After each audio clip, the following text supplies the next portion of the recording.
Seventh Hill United Methodist Church. We're glad you've chosen to worship with us today. Ushers are ready to provide any assistance you might need, and if you're interested in speaking with Pastor Stover at the church office, please contact him there. Announcements today. Again, the Bible reading plan outlines are on the table in the narthex, and so please take one and join in.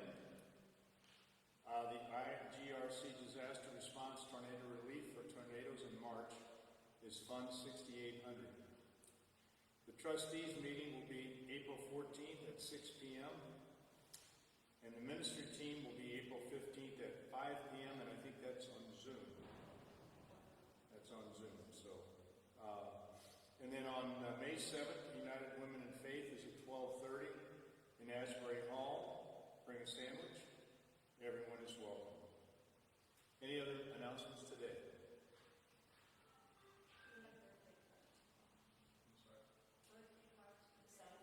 Okay, there are birthday cards, and so we'd like to get people to sign those. It'll be for Ferry. Ferry is turning 95. So. Any others?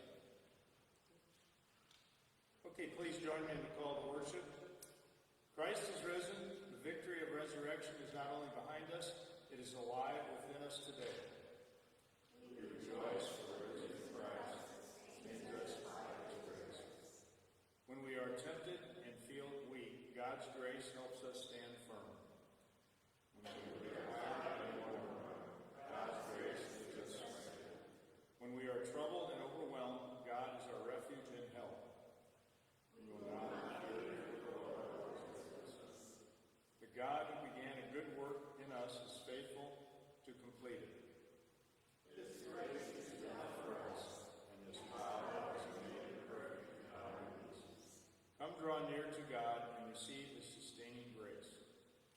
Come with all hearts to worship the risen Christ. Please join me in our opening prayer.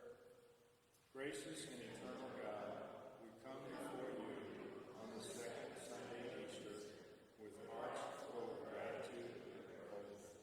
We thank you that the same power that raised Jesus Christ from the dead is still at work in us, sustaining us, strengthening us, and keeping us by your grace. Lord, we confess that there are moments when we grow weary, when temptation presses in, and when the troubles weigh heavy upon our hearts. Yet we thank you that your grace is not limited by our weaknesses. Your grace leads us every moment, lifting us when we are tired, anchoring us when we are shaken, and guiding us when we feel uncertain. Draw us closer to you in this time of worship. Fill our minds with your word. Surround us with the strength of your spirit. Remind us of your mind, the help of burning in your sustaining grace. Renew our faith, strengthen our hearts, and empower us to stay no matter what we face. Trusting that your grace is always with us. We offer this prayer in the name of the risen Christ. Amen. Our first hymn will be Praise to the Lord, the Almighty, verses 1 and 3, and will be on the screen.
Scripture reading today comes from the book of Philippians, chapter 1, verses 1 through 6. Paul and Timothy, servants of Christ Jesus, to all the saints in Christ Jesus who are in Philippi, with the bishops and deacons. Grace to you and peace from God our Father and the Lord Jesus Christ. I thank my God every time I remember you, constantly praying with joy in every one of my prayers for all of you, because of your sharing in the gospel from the first day until now. I am confident of this, that the one who began a good work among you will bring it to completion by the day of Jesus Christ. This is the word of God for the people of God. Thanks be to God. Our hymn today will be You Are Mine, and please, since we're a little short, please join in with us in singing You Are Mine.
Morning, Sacred Hill Church family. It's a pleasure to be here with you today.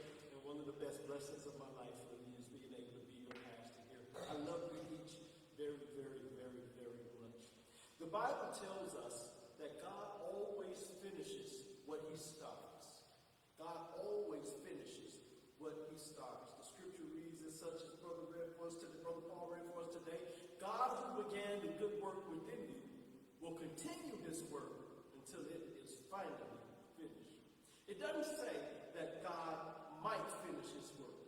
It doesn't say that God wants to or hopes to finish his work. It says that God will finish his work. What does that mean for you and I on today? It means that if we have really given our life to Jesus Christ, if we have really opened ourselves up to God and said, God, I want you to be number one in my life, what it means for you and I is that we will make it to heaven. Despite what we go through in life, despite the difficulties of each day, God says to you and I that we will make it. I brought you good news today. The good news is that it's not even dependent upon your performance, but it's dependent upon God's sustaining grace. Last Sunday, on Easter Sunday, I talked about saving grace. That God wants to save us, and he wants to give us the assurance that when we die, that we're going to go to heaven. But God doesn't just want to save you. God, he wants to sustain you. He wants to sustain you. And sustaining grace is the power to keep going when I feel like quitting. Sustaining grace is the power to do right when everything in you wants to do wrong. God says to you and to I today that I will give you sustaining grace. In 1 Peter chapter 5, verse number 11, it says this. It says, my purpose in writing is to encourage you and assure you that the grace of God is with you no matter what happens. No matter what happens in our lives, God makes a promise to us that he will give us sustaining grace. Sustaining grace. So today I want to just spend some time talking about this sustaining grace that God offers to you and to I am today. God's sustaining grace, it helps me to keep standing when I'm tempted. God's sustaining grace helps me to keep standing when I am tempted. Temptations come in our lives and they cause us to stumble and to fall. The Bible in 1 Peter chapter 5, verse number 8, it says, watch out for attacks from the devil, your great enemy. He prowls around like a roaring lion looking for some victim to devour. Take a firm stand against him and so be strong in the faith. The moment that you and I say yes to Jesus Christ, we enter into this battle with Satan. I no longer belong to Satan. And you do understand what the scripture talks about Satan, right? That he has a purpose for our lives as well. Just like God has a purpose for our lives, Satan has a plan for our lives too. Satan wants to kill, steal, and destroy us. Satan tempts us to do the wrong thing. And there's a battle. So since I'm saying that Satan, I no longer live for you, I live for God. He battles us and he forces us to make choices like, will I do what's right or will I do what's wrong? He forces us to make choices like, will I live for myself or will I live an unselfish life? And all of those choices that you and I are faced to make on a daily basis that come from Satan are called temptations. Temptations to do the thought about doing the wrong thing, they never come from God. They come from the evil one. And the Bible says that at some point, everybody in the world is tempted. Everybody's tempted. Everybody's tempted. You never get too old to outgrow temptations. The Bible says that even Jesus Christ, who was 100% God, was tempted. So, it's clear to me that temptation in itself is not the sin. It's giving in to temptation. That's the sin. 1 Corinthians 10:13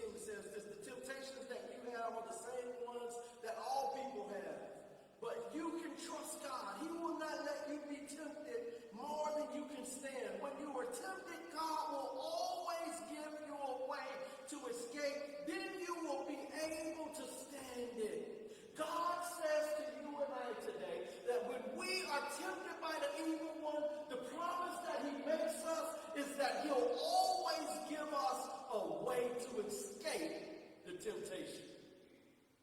That's called God's sustaining grace.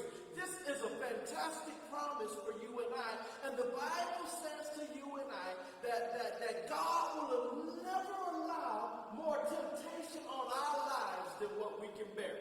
He says, I'll always give you a way to get out of it.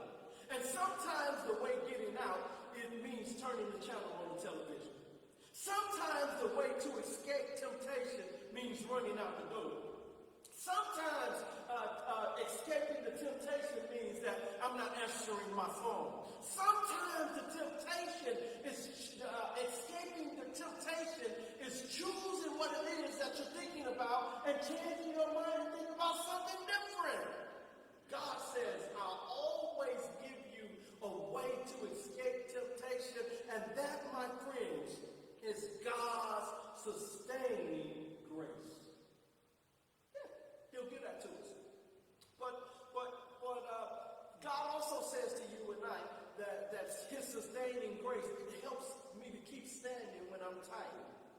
Sometimes the problem is not temptation. Sometimes the problem is just I'm tired. Can we agree today that life can sometimes be exhausting? I mean, just living each and every day, it requires some strength. Especially when you're people like me and people like you who are people of morals and we want to do right and we want to treat people right and live relatively good lives and live according to the 10 commandments. Anybody here ever get tired of doing what's right? Especially when everybody around us does what's wrong. Yeah, it's tough. And where do you get the power to do the right thing when you don't feel like being good and feel like being right? See, sometimes I hope you don't think any less of me as a pastor, but sometimes I don't want to be nice to people. Just be honest. Sometimes I don't want to be bothered. I went to a restaurant a couple of weeks ago, a Chinese restaurant, and I was ordering takeout at the Chinese restaurant, and my plan was, okay, I'll just call the order in. This is normal business hours, and they should answer the phone and take my order over the phone. At the Chinese restaurant, they just didn't answer the phone. And I walked in the restaurant, and there was nobody in the restaurant, and I looked at the young guy at the counter, and I said, so when you don't answer the phone, does that mean you don't know my business? Or help me to understand what this means. Tell me what that means. And the guy says, well, maybe so. Maybe that's what that means. And I say, it's obvious that I'm 100% sure you're not the owner of this place. Where's the owner? Yeah, I'm sure the owner doesn't know that. The owner of this business doesn't know that you just decided to not answer. Sometimes I just want to be a grouch and complain. Where do we get the strength to do right and to do good when we don't feel like it? 2 Corinthians chapter 1 says this, it is God who gives us the ability to stand firm for Christ. He has commissioned us and he has identified us as his own by placing the Holy Spirit in our hearts. The ability to be able to continue to do good and not get tired, it comes from the Spirit of God. And God gives us this sustaining grace that gives us the will and the power every day to live according to his purpose. Now, one of the reasons why you may feel tired, why I may feel tired, is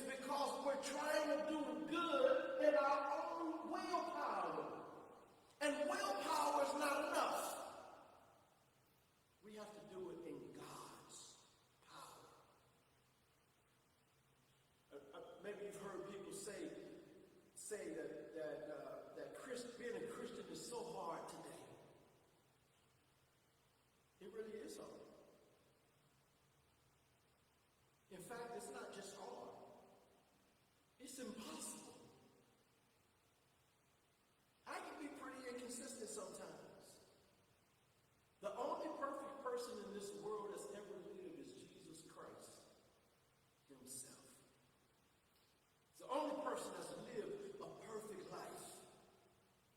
And what you and I have to learn how to do each and every day is to allow Jesus Christ to live in and through us.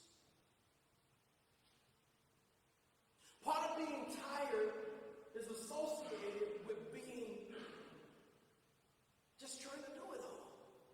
And God says to you and I today, I want you to learn how to relax and trust me.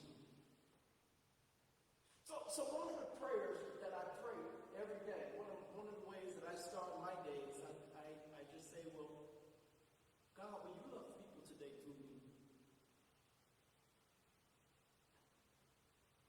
God, I might not feel like doing everything that I know that you've called me to do today, God. So God, will you do it through me? Give me the will and the power to live a life that honors you.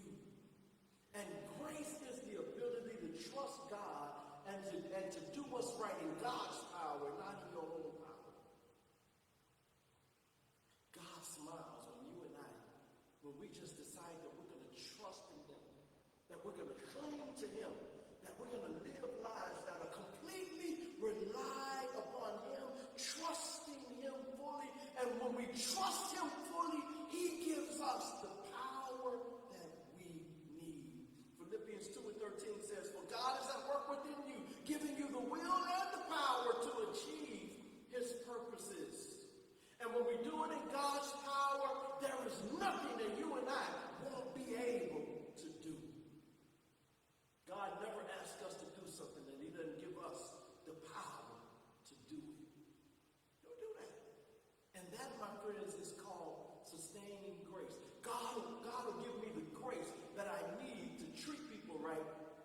That's sustaining grace. He gives that to me every day. But then sustaining grace is what helps me keep going when I'm troubled. Life, Jesus said it like this. Jesus teaches it in the Word. He says, in this trouble, in this world, you will have trouble. Anybody want to testify about that today? Yeah. In this world, you will have trouble. Jesus says that you and I should expect it, and we shouldn't be surprised by it, and we shouldn't be blown away by it. Jesus says to you and I today that in this world you will have difficulties. You're going to have obstacles. You're going to have situations that are too big for you to be able to handle on your own. And the promise that God makes us is that He will give us power. He'll give us sustaining grace. He'll give us the power to be able to deal with it. Jesus says to you and I today that there are things in life that we're going to experience that are sometimes unfair, that are sometimes unplanned, that are unrelenting and undeserved. And y'all know what I like to call those things? Life. L-I-F-E. They are a part of life. What do you do with those situations in life? Well, I'll tell you what the easiest thing to do is. The easiest thing, two of the easiest things in the world is just to complain and wonder, why me? Why do I have to deal with this? The other easiest thing to do is for you to blame somebody else. It's not my fault. It's my mama's fault. It's the folk around the corner's fault. It's always everybody has an excuse for why they have to deal with what they deal with in life. How do we deal with the difficulties of life?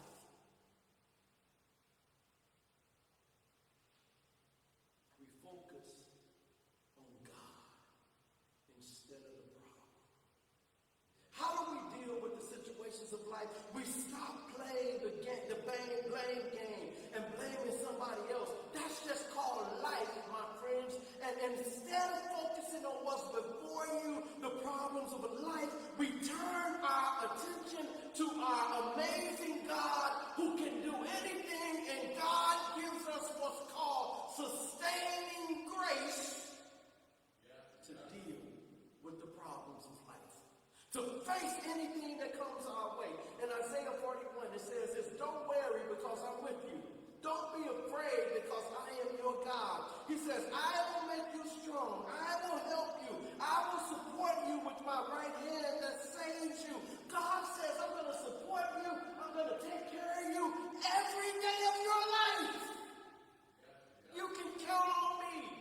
God says, I'm your sustaining grace type of God. Every single day, I'll give you sustaining grace if you trust me. Every day. Every day. It doesn't matter what you're going through. It doesn't matter what you're facing in life. It doesn't matter. It doesn't matter what any day holds. God says to you and I that he'll give us sustaining grace. Well, Ron, if that's true, how do I get the sustaining grace? How do I receive the sustaining grace of God that will keep me in spite of trials, that'll keep me in spite of temptation and tension and being tired and troubles and difficulties of life? How do I get the grace of God? Well, if you remember my sermon series in prayer a couple of months ago, one of the first things that I talked to you about prayer is that you have to learn to just cry out to God for help. You have to talk to God, you have to pray, and you have to put your heart in your prayers. We have to call out to God for help. God, I need you. God, will you help me today? We cry out to God in prayer. A good example of crying out to God in prayer, if you want to see some examples of it in the scripture, just read through the Psalms. That's all David did. David was crying out to God for help in the Psalms. And God wants us to pray to him. He wants us to put our hearts in our prayers and to mean what it is that we're praying about. God listens to the sound and the tone of your voice. When you're praying, you cry out to God for help.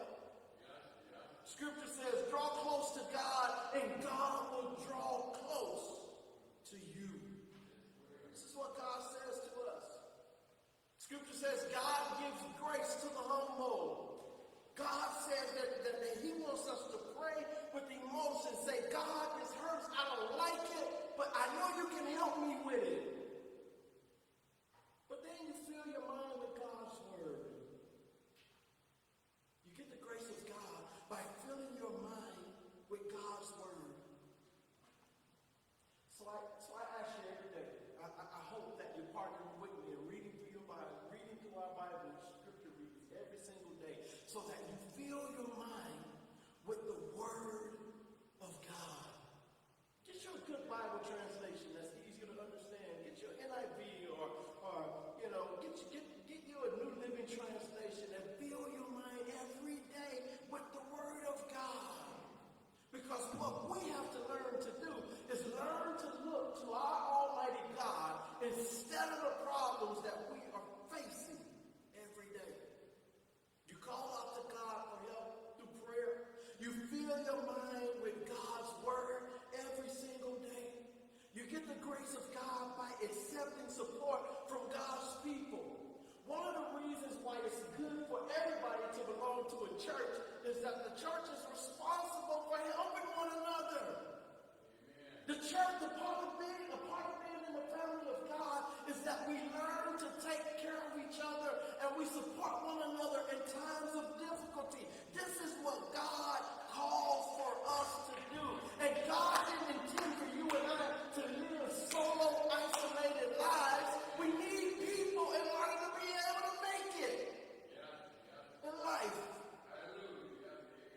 We are symbols of God's sustaining grace. We help one another to experience God's sustaining grace. But then you hold on to the promises of God. Let me tell you one of the things that I love about the Bible. In the Bible, there are over 7,000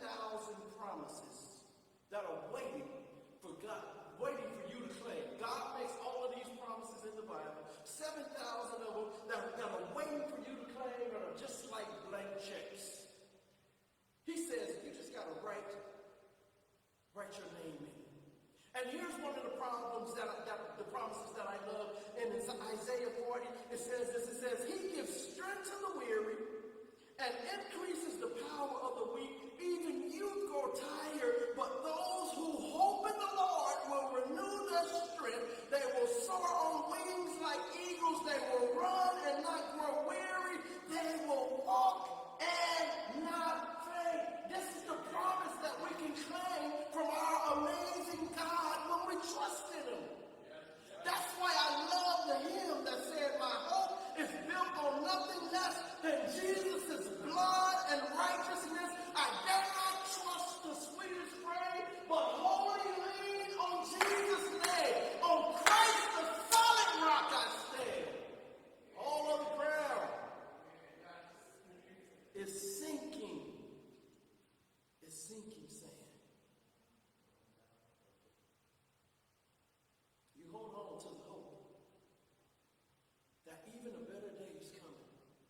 We don't like to talk about it, y'all, but the reality is that at some point we're going to heaven too. And heaven is this perfect place. I talked about it last week. It's the perfect place that God has prepared for you, where there is no more trouble, where there is no more sickness and no more pain. So even the experiences that we might experience here, the tough experiences that we might experience in life, they're no more when we get to heaven. Here is the good news for you today, my friends. If God started something in you, if he gave you salvation, you can count on God to sustain you. He's not going to walk away from you. If God saved you, he will sustain you. If God called you, he will carry you. You may be tired, you may be weak, but God's grace is still strong. God's Spirit is still working. You may be overwhelmed, but the Spirit of God is still in you, doing and holding you. And here's what I want you to remember this week. I hope you'll take it. If you don't hear anything else that I've said to you today, I hope that this is what you are. You will remember this week. You are not standing today because you were strong. I'm not standing today because I'm strong. You are not standing and continuing to live because you were smart and you can figure it all out. Me either. We're standing today because God is strong. And he's been giving us his sustaining grace every single day of our lives. So even when I blow it, guess what shows up, y'all? Grace. The grace of God shows up. So when you're tempted this week, grace will make a way for you to escape. When you're tired this week, God's sustaining grace will give you strength to keep going. When trouble comes your way this week, God's sustaining grace will hold you steady. The same God who saved you is the same God who will sustain you. Walk in the grace. Live in the grace of God. Trust in the grace of God. And I hope your testimony will be just like mine today. I'm standing here not because of me. I'm standing because of God's sustaining grace. Amen. Let's pray.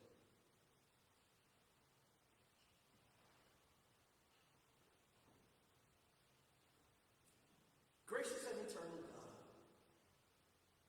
we come before you on this Sunday morning, on this second Sunday of Easter, with hearts full of gratitude, thanksgiving, and praise. We thank you for your saving grace. Grace that reached us and redeemed us and made us new. We thank you for your sustaining grace. Grace that keeps us going, that strengthens us and carries us from day to day. And God, we confess today in this moment that there are times when we get tired. There are times when we are tempted. There are times when life feels heavier than what we can bear. But today we are reminded that we're not held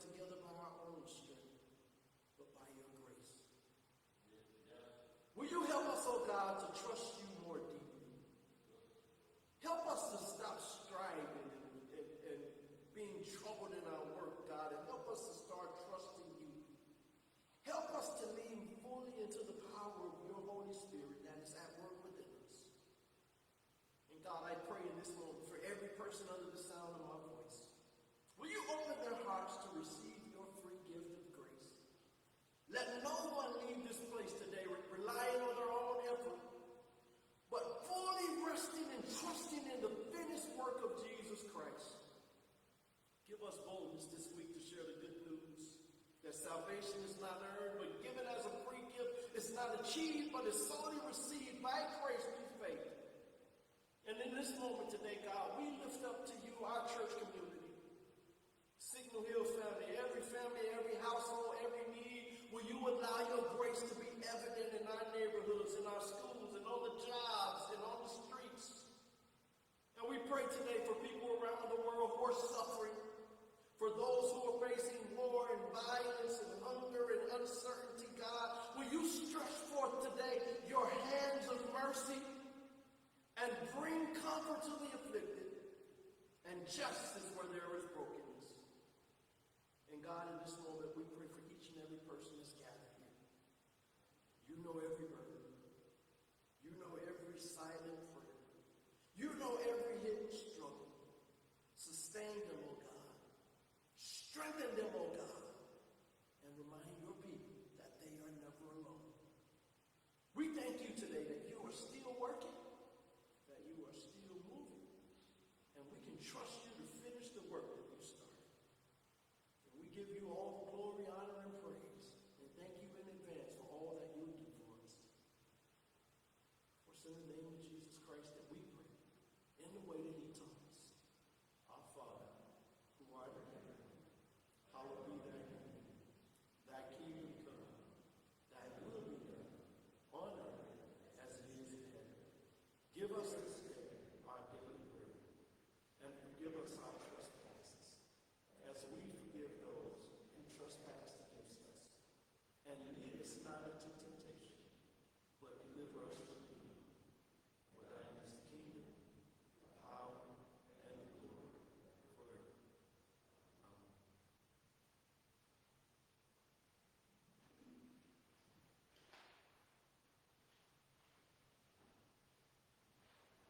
We prepare our hearts and minds to give back to God in appreciation for the many gifts that he's given us. Let's pray. Gracious God, we thank you for the abundant grace you've poured into our lives. Everything that we have is a gift from your hand. And as we bring these offerings before you, we do so not out of obligation, but out of gratitude for your sustaining grace. Use these gifts, O Lord, to share the good news of Jesus Christ, to strengthen your church, to bring hope to our community and beyond. Multiply today what is given, and continue to shape us into faithful stewards of your grace. For it's in Jesus' name we pray. Amen. You can bring your gift down at this time.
I believe in God the Father Almighty, maker of heaven and earth, and in Jesus Christ, his only Son, our Lord, who was conceived by the Holy Spirit, born of the Virgin Mary, suffered under Pontius Pilate, was crucified, dead, and buried. The third day he rose from the dead. He ascended into heaven, and sitteth at the right hand of God the Father Almighty. From thence he shall come to judge the quick and the dead. I believe in the Holy Spirit, the Holy Catholic Church, the communion of saints, the forgiveness of sins, the resurrection of the body, and the life everlasting. Amen. Join us today in our closing song.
And may each of you live each day as a witness that God is still at work, finishing the work that he started in you. In the name of the Father, and of the Son, and of the Holy Spirit. Amen. This concludes our worship service. Have an amazing